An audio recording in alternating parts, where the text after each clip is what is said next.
And welcome, ladies and gentlemen, to our state semifinal matchup between the Deerfield Beach Bucs and the St. Petersburg Dixie-Hollins Rebels. And we just had our coin toss, and it looks as if the Deerfield Beach Bucs will be receiving. And, Coach, you seem to like that idea. Yeah, I sure do. That's what we talked about earlier in the night before the game starts here. I liked Deerfield. Their offense is awfully powerful, and they've got a great speed. And I think you just come out here and you put that on the field to start with and go for it. There you take a look at the bracketing through the 5A state playoffs. There you see the Elite Eight and the Final Four. Gainesville, Buchholz, and Fort Walton Beach, they are playing right now, 7:30 start up at Fort Walton Beach for the right to go to Daytona. There you see the bottom half of the bracket. Dixie-Hollins is here, Virtue, a 13-7 victory against Boca Raton. Deerfield Beach, well, they defeated Sarasota 18-12, a Sarasota team that was ranked as high as #1 for the most part of the season. And out come the Deerfield Beach Bucs. And, Coach, you have to kind of admit, both these teams are district champions, but really they're almost like Cinderella stories. Not much talked about either of these teams, and now both of these teams are one game away from the state final. Well, not a lot of publicity for either team during the year, and a lot of people never would have even, I don't think Deerfield was ever even noticed in the state polls, etc. So both these teams have come out of nowhere, and I think tonight, the conditions are right. Everything looks good for a great football game tonight.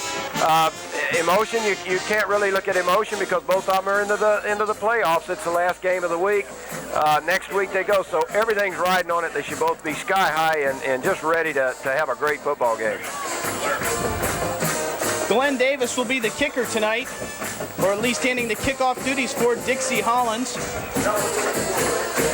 Back to receive the kick. They're not out yet, but you'd have to think it'll be number 4, Chestertown South. Down 12-3 a week ago against Sarasota in the sectional round of the playoffs. Coach Cameron told his team we need to score on our opening drive. Well, Chestertown South took the opening kickoff of the second half and returned it 90 yards for a touchdown that made the score 12-10, and that really just seemed to change the momentum in that football game, and that's what enabled Deerfield Beach to move on to this round.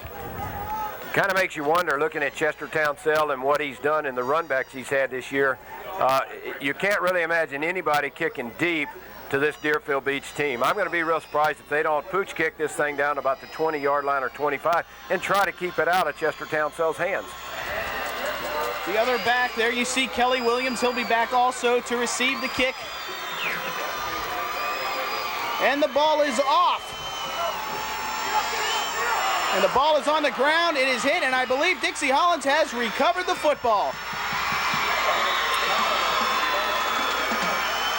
Sean, I tell you what, according to the players, and there's the signal, they have got it, and that doesn't surprise me to see them come out in the beginning, and it looked like they were trying to squib kick it. They got a lucky break, hit one of the big linemen up front. So a big turnover on special teams right here to start. And that's really a no-lose situation for Dixie-Hollins. They kick it off, the kid falls on it. Basically, they kept it out of the hands of Townsell and Williams. Best case scenario, it knocks off somebody and their kids jump on it and recover. And that's exactly what happened. So Dixie-Hollins comes out, they'll start the opening possession of the football game on the Deerfield Beach 40-yard line. Markel Blackwell is the quarterback for Dixie-Hollins, and he's back to pass. And he's looking deep, and he's looking for number 1, Darian Randolph, and Randolph has the ball down to the 4-yard line. Well, I tell you what, that was a great catch right on the target, the quarterback. We watched him in the warm-ups. You both of us said that he had a good arm, looked like he was throwing right on target. Came out and hit it well at the start. There you see Blackwell. Andrew and Smith are in the backfield. Herbert Dorsey and Dorian Randolph, the man who made the catch, and Glenn Davis is the tight end. Up front, Buck Waltz, Steve Cooper, Steve Wimmers, Jeremy Yeager, and Alton Rogers. Coach, you said that the opening series of the football game might tell a lot about what's going to happen in this game. So far, things look good for Dixie-Hollins. Big test now. They're on the, looks like about the 8-yard line now. Big test whether the offensive line can put them in. The ball is given to number 33, or hang on a second, let's take a peek, see who that was. Excuse me, ball is given to number 32, Kurt Andrew. Andrew picking up maybe a yard. That'll set up a 2nd and goal from the 3-yard line. Well, I think this is going to be a big test. I think Deerfield outweighs them all up and down on both sides. There you see that Buck defense. Portier, McDougal, Little Hawkins, Johnson, Reckley, and Wilcox.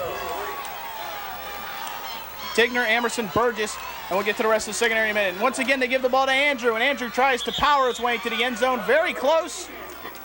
but it'll be just short third down. The rest of the Deerfield Beach secondary, Tigner, Amerson, Anthony Burgess, and number 7, Todd Morgan. Well, an interesting call. They're challenging right now the middle of that Deerfield defense. Maybe they figure they might be better off running straight at them than trying to go outside. But 2 calls, powering it up the middle. The small line that they've got managed to get them some running room. Well, they bring in another defensive tackle, and they take out the strong safety. And now flags everywhere, and we might have a delay of game penalty against Dixie-Hollins. Or we could have lining up in the neutral zone as number 60, Steve Wimmers, the center of Dixie-Hollins, tries to tell us. But let's hear it from our official tonight, Steve O'Neill. We got dead ball, encroachment red, half the distance to the goal. Wait a minute! Kind of an interesting call there.